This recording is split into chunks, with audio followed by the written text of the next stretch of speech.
I know बहुत कुछ बहुत कुछ नहीं, एक्चुअली सब कुछ ही बदल चुका है। एक नए सेटअप, नए स्टूडियो में है और चीज़ें परफेक्ट नहीं है। मुझे पता है सब कुछ आसपास एकदम बिखरा हुआ है। ये दिस विल ऑल चेंज। मैं चीज़ों को फिगर आउट कर रहा हूँ and trust me when I से दिस, तुमसे ज़्यादा मैं अनप्रिपेयर्ड हूँ। बट ठीक है, जो भी है, since you guys are here and so am I, so welcome aboard. अब देखो ये स्टूडियो नया है, कैसे हुआ क्या हुआ उसके ऊपर किसी और वीडियो में अलग से बात करेंगे। फिलहाल के लिए बस ये समझ लो कि ये एक चेंज है जिसके साथ बहुत सारे लोग अग्री नहीं करेंगे। हो सकता है कि तुम लोग पुराने सेटअप को मिस करो, मैं खुद भी मिस कर रहा हूँ, लेकिन वो कहते हैं ना कि change is the only constant in life. तो yeah and I know it will always meet with resistance, but ठीक है, I will try to make it good for you guys. ठीक है, अभी अभी ये परफेक्ट नहीं है, सब कुछ चेंज होगा यहाँ पर। लेकिन बात करते हैं हमारे टॉपिक पे जो कि बहुत इंटरेस्टिंग है। मतलब डूम्सडे के जो ट्रेलर रिलीज हुए हैं ना, तो उसके एंड में एक ग्लिच और एक ऐसे कोड टाइप की चीज आती है जिसको देखकर बहुत सारे लोगों ने अपने दिमाग के घोड़े दौड़ाने शुरू कर दिए। और जब सब दौड़ा ही रहे तो अपन पीछे कैसे रह सकते। तो मैं एकदम ओल्ड स्कूल गया, ओल्ड स्कूल जा करके एकदम नोट वाला काम किया मैंने, लिख के टेबल बना करके। और भाई तुम्हारा पुरानी पिक्चरों से चीजें निकाल करके लाया है, तो एक एक बात को खोल करके देखेंगे। And trust me when I से दिस, इट्स वेरी इंटरेस्टिंग।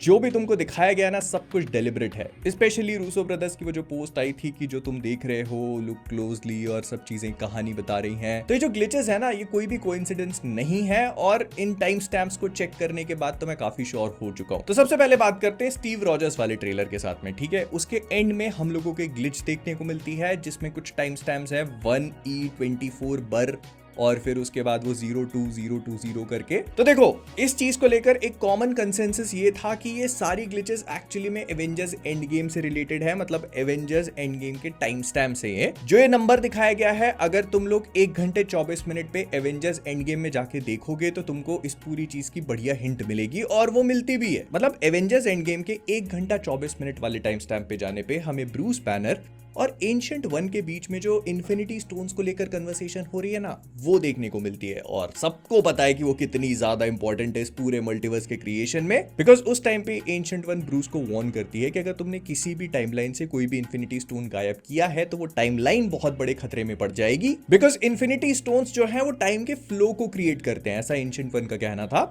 और उस पे ब्रूस बैनर कहता है कि ऐसा हम होने नहीं देंगे, क्योंकि अपना काम पूरा होने के बाद हम लोग सारे इन्फिनिटी स्टोन्स को एज इट इज उसी टाइम पर वापस छोड़ेंगे जहां से हमने उठाए थे। And we all know how that turned out to be. और ये भी कोई कोइंसिडेंस नहीं है कि ये पूरी चीज हमको स्टीव रॉजर्स के ट्रेलर में दिखाई है, because he is the one who fucked up. मतलब कप्तान साहब की तो जिम्मेदारी थी ना कि उन सारे इन्फिनिटी स्टोन्स को अपने पुरानी टाइमलाइन में एज इट इज उसी टाइम स्टैम्प पे छोड़ के आना है। लेकिन नहीं, सुपर सोल्जर सीरम की ठरक जो जाग उठी। कोई बड़ी बात नहीं है, इनमें से एक भी इन्फिनिटी स्टोन इस आदमी ने वापस नहीं लौटाया और सबके सब इसके अलमारी में पड़े हों, इंक्लूडिंग थॉर का वो हथौड़ा।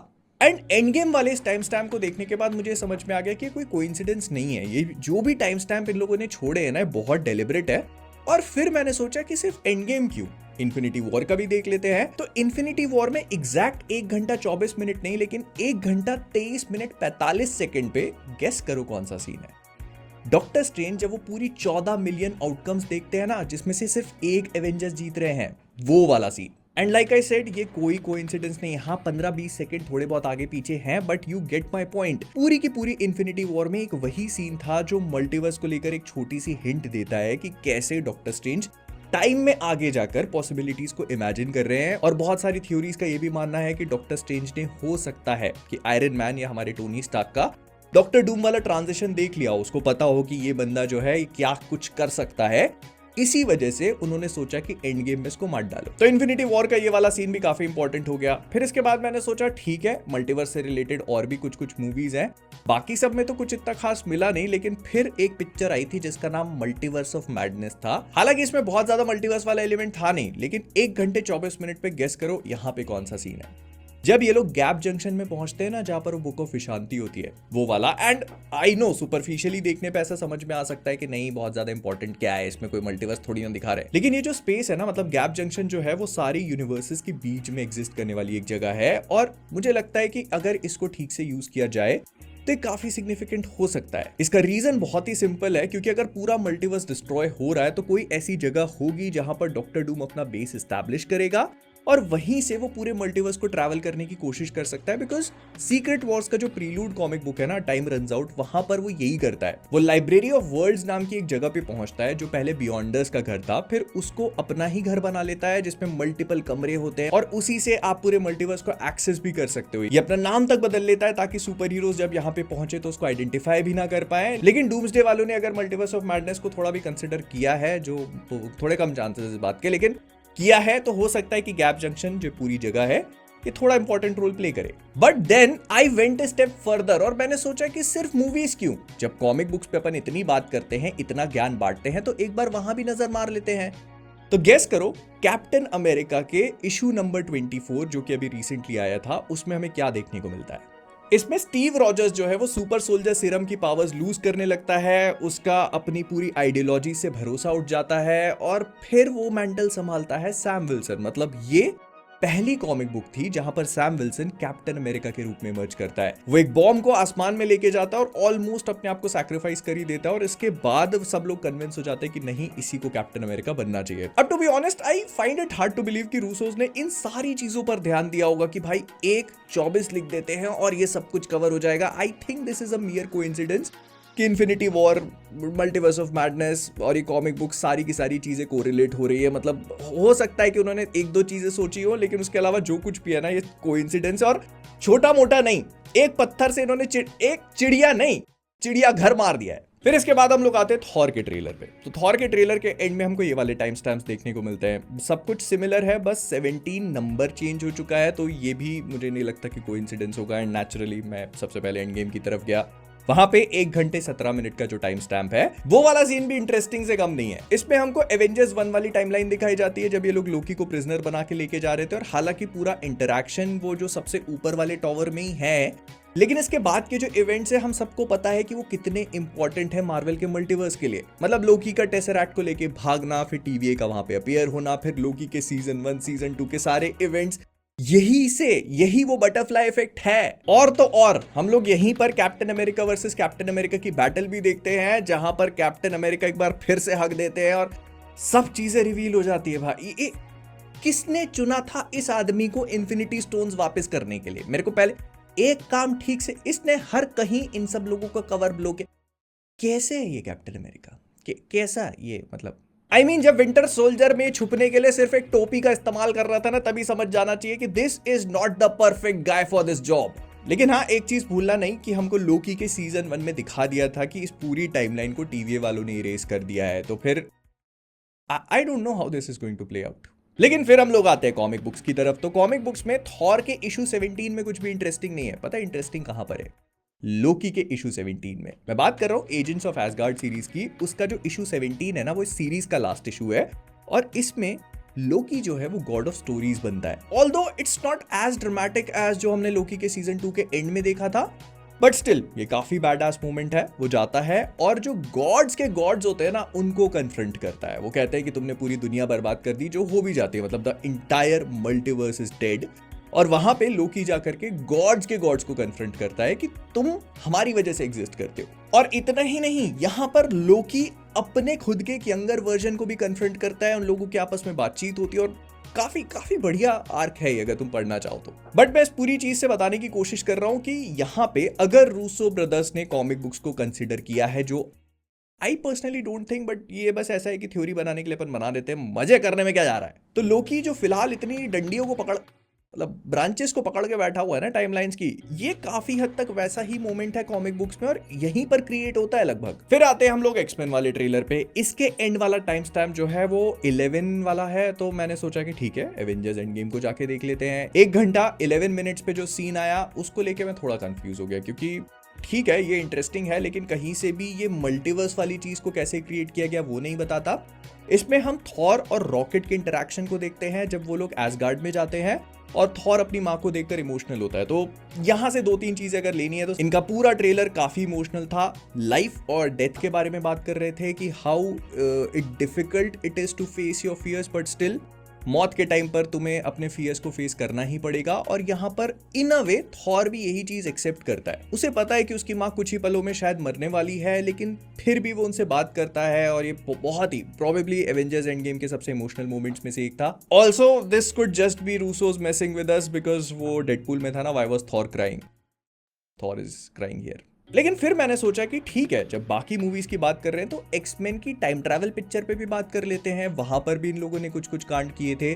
तो मैं पहुंच गया डेज ऑफ फ्यूचर पास्ट में। इसके 1 घंटे 11 मिनट पे मैग्नीटो और मिस्टीक के बीच में कन्वर्सेशन है, जहां पर मैग्नीटो कहता है कि हमको फ्यूचर से मैसेज मिला है। प्लस यहां पर वो मिस्टीक को सेंटिनल्स के बारे में एक्सप्लेन कर रहा है, जो ट्रेलर का एक बहुत ही इंपॉर्टेंट एलिमेंट रहे हैं। फिर मैंने सोचा कि चलो जब इतना कर लिया है तो कॉमिक बुक्स का ज्ञान भी देख लेते हैं। तो यहां पर जो एक्समैन अनकैनी एक्समैन का इशू नंबर 11 है, वहां पर स्ट्रेंजर नाम की एक बीइंग अपीयर होती है। मतलब वो आता है, उसके बारे में किसी को कुछ नहीं पता। वो आता है, कुछ मिस्टीरियस पावर्स को डिस्प्ले करता है। एक्समैन उसके पीछे लग जाते हैं। वो मैग्नीटो के पास पहुंचता है। मैग्नीटो को लगता है कि ये म्यूटेंट है, इसको प्रोटेक्ट करना मेरी रिस्पॉन्सिबिलिटी है।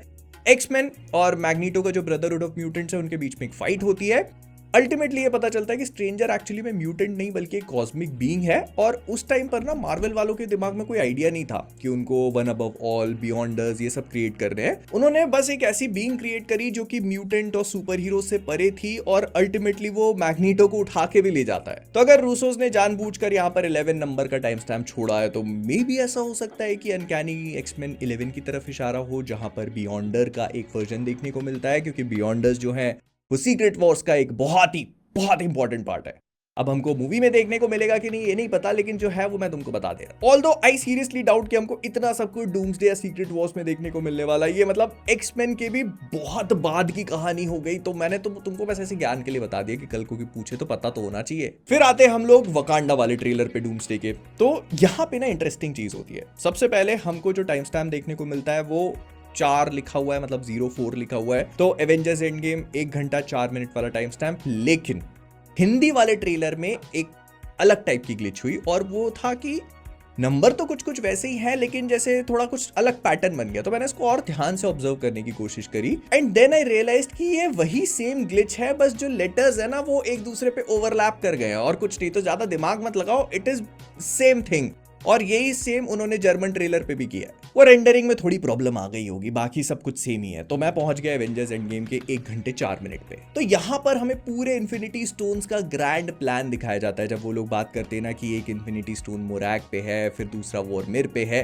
तो ये सारी चीजें, ये this is the entire conversation happening. मतलब इस कन्वर्सेशन से ही इन लोगों ने मल्टीवर्स को जन्म दिया है। अगर ये लोग प्लान ही नहीं बनाते कि हम ऐसा कुछ कर सकते हैं और बस गिव अप मार देते, तो फिर होता ही नहीं। जो तुम देख रहे हो वो होता ही नहीं। ऑल्दो ये सब कुछ होना ही था, बिकॉज ही हू रिमेन्स की वो सीक्रेट टाइमलाइन और सबकी फ्री विल छीनी हुई थी, तो उसको पता था कि क्या होने वाला है। बस डिफरेंस इतना सा है कि ही हू रिमेन्स के राज में जब ये दूसरी टाइमलाइन बनाते जा रहे थे ना, मतलब कैप्टन अमेरिका फकअप कर रहा है तो एक अलग टाइमलाइन बन रही है, थॉर फकअप कर रहा है तो दूसरी टाइमलाइन बन रही है, तो टीवीए वाले पीछे से आ करके उन सारी टाइमलाइंस को काट देते थे।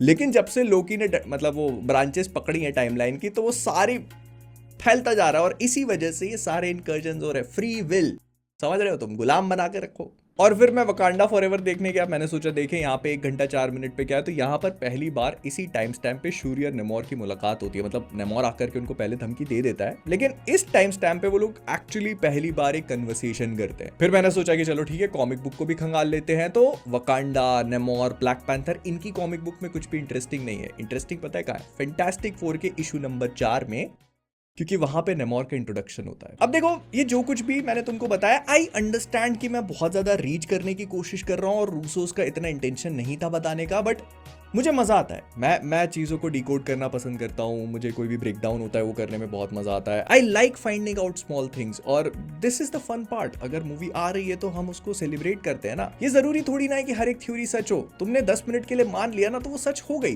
That is the fun part. खैर, इस पूरी चीज पे रिसर्च करते हुए मैंने इंटरनेट पे और भी ढेर सारी चीजें देखी, but I started to realise this very early कि ये एक रैबिट होल है, और इसमें जितना घुसने की कोशिश करोगे उतना गिरते चले जाओगे, बिकॉज ये बस ग्लिचेस हैं। इनके बारे में कोई कॉन्क्रीट इन्फॉर्मेशन नहीं है। जो भी चीजें इनसे related you will try to find out, ये मूवी में होगा भी नहीं। मतलब ये तुम्हें पुरानी मूवीज की तरफ लेके जा रहा है जो ऑलरेडी हो चुका है। So there is no way to find out if what you are finding out is real और नॉट। मतलब ये वो ईस्टर एग्स है ना जो ट्रेलर के नंबर्स में दिख रहे हैं तुम्हें। तो आई डोंट नो, मैंने बस सोचा कि ठीक है बात कर लेते हैं, तुम्हें जो लगे मुझे बताना। एंड जैसा मैंने कहा इसमें अभी बहुत सारे चेंजेस होने बाकी हैं। I just need to know कि तुम्हें क्या पसंद आ रहा है क्या नहीं पसंद आ रहा है, उसी हिसाब से सब चीज़ें करेंगे। और ये सब चल ही रहा था कि मार्वल ने ये एक नया टीजर तो नहीं बोलेंगे इसको, एक थैंक यू मैसेज ड्रॉप किया जिसमें एक और ग्लिच है। ये ग्लिच हमको लेके जाती है 1 घंटे 1 मिनट वाले टाइम स्टैम्प पे, जो बहुत ही क्लियरली हॉकाई वाला टाइम ट्रैवल सीन है। एंड ना तुम कितना भी ये सोच लो कि भाई नॉर्मल ट्रांजिशन है, वो नंबर्स और डिजिट्स वहां पे पहुंच रहे हैं, काउंटडाउन का टाइमर शुरू हो रहा है, इसी वजह से देखने को मिल रहा है, तो नहीं, ये बहुत डेलिबरेट चॉइसेस हैं जो इन लोगों ने कहा था ना कि लुक क्लोजली। तो इसी वजह से उन लोगों ने आज ये मैसेज डाला है सो दैट वो लोग उस टाइमर का 0-1 वहां पर लेके आ सकें, ताकि हम लोग 1 घंटे 1 मिनट वाले टाइम स्टैम्प पे पहुंचे और ये हॉकाई वाला सीन देख पाए। बिकॉज क्लिंट जब टाइम ट्रैवल करके पास्ट में जाता है तो he is also responsible for changing some shit. और हालांकि ये इन्फिनिटी स्टोन्स को डिस्टर्ब नहीं करता, लेकिन जैसा कि हम लोग टीवीए लोकी इन सब के साथ देख चुके हैं कि पास्ट में जाकर अगर आप थोड़ी भी चीजों को चेंज कर देते हो, फिर चाहे वो इन्फिनिटी स्टोन से कनेक्टेड हो या नहीं, it actually results in another timeline. और हो सकता है कि ये चीज भी इनकर्जन के लिए रिस्पॉन्सिबल हो, या फिर डूम्सडे में हमें इसके भी रिपरकशंस देखने को मिले। हु नोज, मे बी हमको क्लिंट बार्टन, जो कि अभी तक कंफर्म नहीं किया गया है, वो भी डॉक्टर डूम का शिकार होता हुआ दिखाया जाए। So yeah I guess that's about it. Video पसंद आओ तो लाइक करना, सब्सक्राइब आई गेस। और मुझे पसीना वसीना आ रहा है अब, मैं बस इतना ही कहूंगा। I firmly believe change is always met with resistance. तुम अपनी लाइफ में कोई भी बदलाव लेके आते हो तो वो बहुत ज़्यादा रेजिस्टेंस मिलता है, इमीडिएटली लोग उसको एक्सेप्ट नहीं करते हैं। लेकिन इसका मतलब ये तो नहीं कि तुम इस डर से बदलो ही ना। टाटा।